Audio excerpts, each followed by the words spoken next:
Hello everyone, কেমন আছেন? আশা করি সবাই ভালো আছেন। দেখো, আজকে একটা অঙ্ক এনেছি তোমাদের সামনে। প্রথমে আছে একটি আয়তক্ষেত্রের ক্ষেত্রফল ১৮০ বর্গ সেমি। ঠিক আছে? ১৮০ বর্গ সেমি। এর প্রস্থ অপেক্ষা দৈর্ঘ্য ৩ সেমি বেশি। আয়তক্ষেত্রের প্রস্থ কত হবে? Option A ৪ centimetre, option B ১৮ centimetre, option C ১২ centimetre, option D ২৭ centimetre. ঠিক আছে? তো আমি এখানে প্রথমে কি করব, একবার তোমরা দেখে নাও। দেখো, এক্ষেত্রে উত্তর ধরে করা যুক্তিপূর্ণ হবে।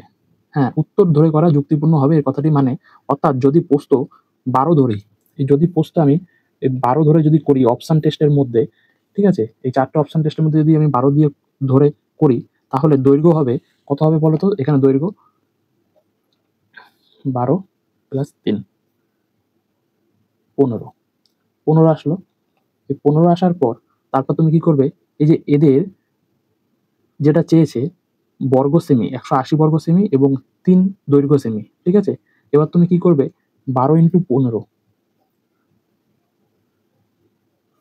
গুণ করে দেবে। এই ১২ নেবে, এখানে ১৫ নেবে। এই ১২ টা এখানে আনবে আর এই ১৫ টা এখানে আনবে। ঠিক আছে? আনার পর এবার ১২ ইন্টু ১৫ কত হবে গুণ করলে? ১৮০ হবে। ঠিক আছে? ১৮০ ক্ষেত্রফল। ঠিক আছে? তাহলে অপশন আমাদের কি আসছে বলো তো? এই ১২ হবে। অ্যান্সার ১২। শর্ট প্রসেসে কিন্তু আমি বুঝিয়ে দিলাম। ঠিক আছে? তোমাদের আরেকবার যদি অঙ্কটা অসুবিধা হয় তোমরা আরেকবার দেখে নিতে পারো। এই যে অঙ্কটা পুরোটা দেখাতে পাচ্ছি আমি। এই যে এই অঙ্কটা এটা। ঠিক আছে? ধন্যবাদ। ভিডিওটি কেমন লাগলো অবশ্যই কমেন্ট বক্সে জানাবেন।